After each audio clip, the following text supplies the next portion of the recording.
What is up, YouTube? It's your boy DIOR 2K back again, and today we're going to be showing you some tips on pitching and hitting and just overall what to look for in a pitcher and just some simple ways to get better at MLB.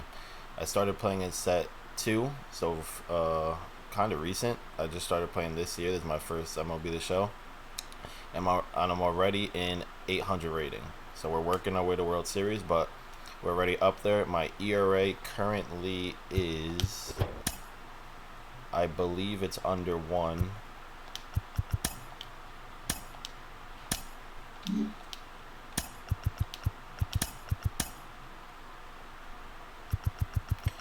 Yes, our ERA currently is 0.803, which is amazing. We don't let other teams get a lot of runs on us. We play good defense. We pitch well, everything. So yeah, those are what we're going to do today, and let's get right into it. Alright, so before we get into anything, what you guys are want to do is you're going to want to go to the home screen of the game, and you're going to want to come over here to settings, and then from settings, you're going to go to gameplay. And for now, you're going to change your difficulty on hitting and pitching to legend, both legend, and you're going to put your gameplay style to competitive. And then you're going to come over, press RB, and you're gonna go to offense first, and you're gonna come all the way down here to PCI. Now the PCI is it's a little like yellow thing that it shows when you're batting for where the ball is. So it's like a little yellow thing, and it basically resembles your bat. And when the pitch is coming to, you want your PCI to be right under the ball or right on the ball. On the ball is going to give you more line drives. Sometimes it'll lift it, but if you get right under it, it'll lift the ball up in the air, which is going to get you some dingers. And we all love some dingers. So you're going to come over here to hitting interface. Right now you're going to put on zone. That's what everybody uses. That's what all the competitive people use. Don't go to directional. Don't use timing. Those are for casuals. You're not a casual. You're going to want to go to zone. And swinging input, you're going to want to use buttons. So you can use these. And another thing, while I'm here, you're going to want, if you want to take the game seriously, you want to be competitive and you want to be really good, you're going to want to get these. It's called Game Freaks. It's for your controller. It makes it so it's easier to control the joystick, and you're gonna want to get one for the pitching, the left stick. So you're gonna keep your swing input on buttons, and then you're gonna come down here. Your PCI anchor. So your PCI anchor is like 9 dots on the box in the strike zone, and you could choose using the right stick if you want to start with anchoring your bat.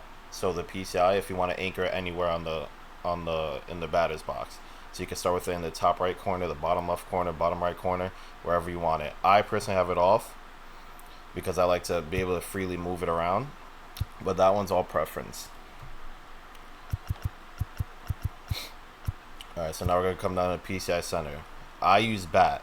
They just added bat this year. It's something new.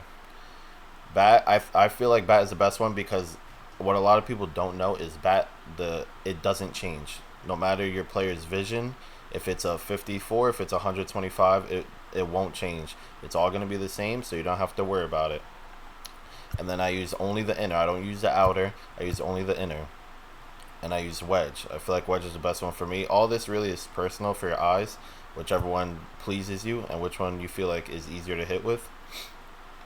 But yeah, I do suggest bat because bat won't shrink. It doesn't shrink no matter what. No matter if it's 125 or 54, bat stays the same. And then transparency, I use 60 because I like to be able to see it a little. I don't want it to be absolutely see-through where I don't see it, and I don't want it to overpower and I won't be able to see the ball. So yeah, we're going to use 60. And then we're going to press RT to go to defense. And for pitching interface, I use pinpoint, but pinpoint isn't as good as it used to be. I've heard the meta is pulse, no, pure analog. Yeah, I've heard the meta is pure analog. If you want to give it a try, you can. I don't really suggest it. I still feel like pinpoint's the best because I'm going to show you guys a trick later on in the video, something you could do to help you use pinpoint. So I use pinpoint for that. Alright, so now we're here at the practice screen. So what you're going to want to do is press pause. You're going to want to come to options, gameplay. Make sure this is on legend. And for Diamond Dynasty, I know the pitching difficulty until you get to 9 is on. Actually, I'm not sure if it's still at All Star, but I know in the 800s the hitting difficulty is on Hall of Fame and the pitching difficulty is on All Star.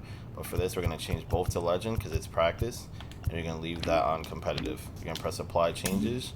You're gonna come over here to Practice Type, and right now we're gonna do Batting. So you're gonna press Batting.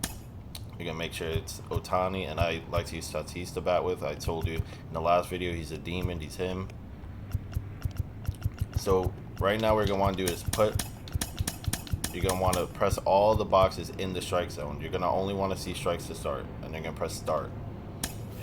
And to start off, you're just gonna want to just watch the pitches. Just watch. Don't even swing. Just sit and watch them come in. Just track them and keep watching them come in. That's what you're gonna want to do for about. I do this for about 5 minutes every day before I play. I just come in here and I just sit, just watch the pitches and track them. That's all you're gonna want to do. Just track them. Then you can start swinging. You can start to get your timing good. You can start to get your hits off. You know, start swinging at them and all that. Now, the good thing about practice, if there's certain pitches that you have difficulty hitting, like I know if it's lefty-lefty or righty-righty, you're going to see a lot of sinkers. Ohtani doesn't have a sinker. But if you do, if you have trouble going against sinkers, you're going to want to, you could change the pitch frequency to pitches that you have difficulty hitting. So say you're late to all your fastballs. Say you've just been getting killed with fastballs in Hall of Fame difficulty or in whatever difficulty. So you come in here, and this is on Legend. So you're going to see them coming as fast as they can. Just practice. Just keep swinging at them for 5 minutes. Just keep trying to fix your timing. Just sit there, track them. Just keep getting your timing right. And then after that, so after you take a few swings, you could come over here. You could change it back to All-Star if you're under 8. You could put it to Hall of Fame if you're above 8. You could put this back to All-Star because I know that's what the pitching difficulty is on for when you're in the 800 range. And yeah, so this is really what you're going to want to do for about 5 minutes before each day when you play. It helps you practice, helps you get better. You're going to see pitches better. You're going to learn to track pitches better. I personally think it's easier to start from the inside because a lot of times pitchers will try to get you on the inside sinker, inside fastball. So it's easier to start inside and go to the outside than it is to start outside and come in. So I like to roam around here, and then I would like to, if it's outside, it's easier for me to get out there than it is for me to recognize it while I'm out here and come in. So that's for batting. Batting is really just coming here, just seeing pitches, practicing, getting your timing right, all that good stuff. That's really what batting consists of. Alright, now so for pitching, this is what I was talking about earlier in the video where I said that I'm going to show you guys a trick with pitching for pinpoint. So you want to come over here, Practice Type, go to pitching, make sure the pitcher is Yu Darvish, it's the best pitcher they have, and then you can just leave Ward and yes. So press Start. Alright, so pinpoint is I'll just show you right here. Pinpoint is basically this. So it has like a little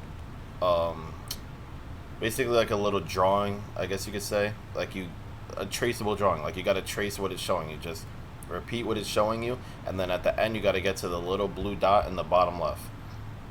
But what they don't tell you is after you go halfway, you could let go. You could let go of the right stick, and then you could just bring it the last halfway point right before the circle closes to get it perfect. So look, you can start the drawing, and then you can let go. Just let go and sit in the middle, and then you only have to do the end at the last second.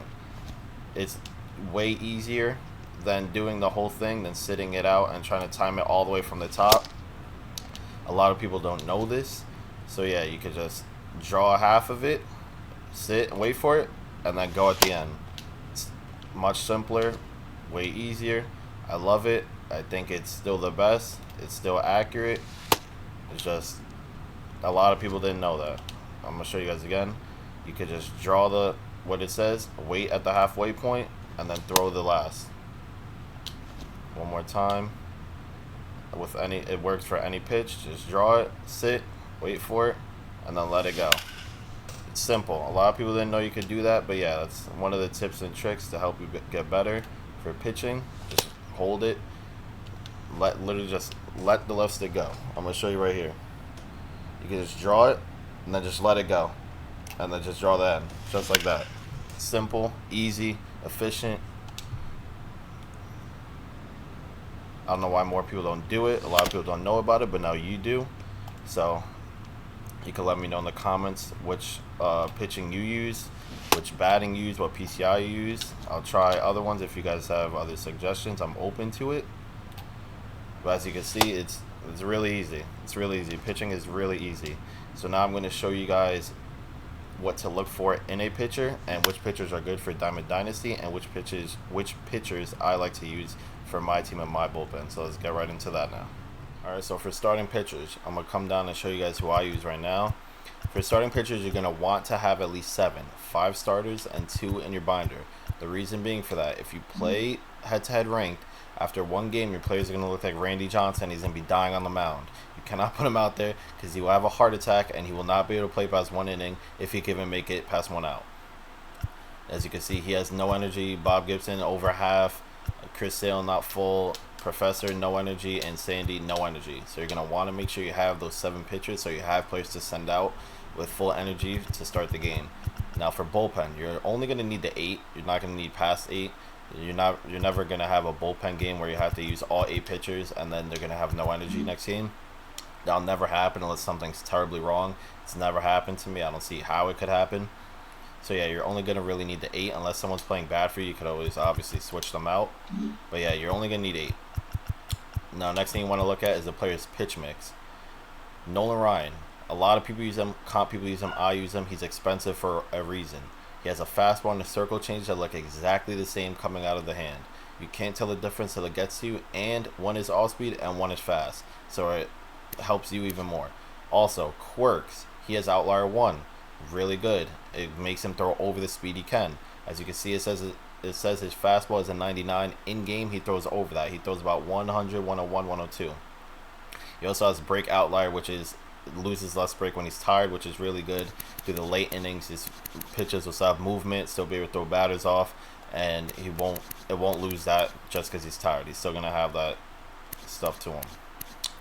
Next stats you want to look at: stamina, hits per 9, K per 9, break per 9, home run per 9, pitcher clutch rating, control, velocity, and break. All that can be broken down. If you don't know what it means, you could come down to the handbook, come all the way down to attribute descriptions. You can scroll all the way down past hitting, past fielding, past athleticism, and you're right here at pitching. As you can see, hits per 9, it goes directly battles against your opponent's batter's contact left-right attribute, and it also makes it harder for them to get a perfect. It messes up their timing windows, which helps you, because if they get a perfect and their PCI is either on the ball or right under it, it's going to be guaranteed home run. You don't want that to happen. You want to make sure your player has a high hit per 9, a high K per 9, which it affects the batter's timing and their poor PCI location. They won't get bailed out if you have a high K per 9 and they have poor PCI location. They won't get bailed out, and you'll still be able to get them with a strikeout. Break per 9, it's how accurate your player pitches, and it's the accuracy region for certain pitch types. Like fastballs more accurate than others, than curveball, such as curveball. So obviously the fastball will be more accurate than a curve. That's when you pitch, how I showed you earlier when I was doing the practice and I was getting the perfect on the pitching with the pinpoint. That's break per 9. Control, it also adds to your break per 9. It's how good your pitcher has control over the ball, and as he goes on through the game, make sure he doesn't start throwing wild pitches, start throwing left, right, up, down, where you don't want it to go. It still goes exactly where you want it to go. Pitcher clutch rating. If it takes the place of hits per 9 when there's a runner in scoring position. So once someone steps onto second base for the other team, your hits per 9 that I was just talking about gets replaced by the pitcher clutch rating. So you're going to want to make sure you have a high pitch clutch rating and a high hits per 9, because the pitcher clutch rating replaces the hits per 9 once a player gets onto scoring position. Velocity is speed. You want to make sure your player has high velocity so that they could throw fast. You want to make sure that they have a high fastball, be able to throw it fast, fire. Make sure that it goes right by the batter's eyes. Some players won't be ready for it, and especially if it's like Nolan Ryan, who throws 100, 101, 102 fastball, and then you could hit him with the off speed with the circle change that looks exactly the same coming out the hand. That's the type of stuff you want in your pitcher. So we're going to come back to the pitchers. As you can see, in my opinion, these are the best pitchers here. Nolan Ryan, Bob Gibson, Randy, Chris Sale, Kershaw. Now the professor, hear me out. A lot of people don't like him. In my opinion, you can't use him in anything under Hall of Fame. So if you're anything under 800 rating, do not bring him out. He will get smacked. You will get clipped. You will get beat up. It will be bad. It will be really bad. So you can see his speed. He doesn't have a fastball. His sinker is his primary pitch, and it's only 90. His velocity is only 90, and his cut is only 91. But the good thing about him is the off speed drops all the way down to 77, so it'll throw the batter off a lot when they're out there. So yeah, man, that's really what you want to look for in a pitcher. You want to make sure they have high K per 9, high hits per 9, high pitcher clutch rating, stamina is high, velocity, control, break. You're going to want to make sure they have a really good pitch mix so that opponents won't be able to hit you. And yeah, you could give them hell on the mound. That's the goal, right? Win some baseball games, get your rating up, get to World Series. Yeah, that's all there is to it. If you guys prefer any pitchers than the ones I said and your suggestions, I'm open to it. I want to try the Verlander. I've heard that he's not worth the price tag. I believe is about $375. It might have went down. No, instead it went up. It's at $410 now. So yeah, if anybody's tried the Verlander, you could comment if he's good or not for you. I want to try him out. But yeah, man, that's really it. That's all there is to it. There's some tips for you, some things to look at when you get a pitcher. This is, in my opinion, right here in order. This is my top 5 in order for pitchers. So yeah. Alright guys, that's going to cap it off today for the video. I hope the tips and tricks help you. Just don't forget the control freaks for the remote. Don't forget for pitching to use pinpoint. I think it's the best one. And don't forget the PCI. Try to use bat if you don't like it. I suggest diamond, but I really do suggest bat. Just give it a try. Let me know in the comments if you guys have any questions or any more questions you need answered. And let me know your favorite pitchers. And if I'm missing any pitchers for my bullpen or for my starting pitchers, you let me know in the comments. All right, catch you next time. Peace.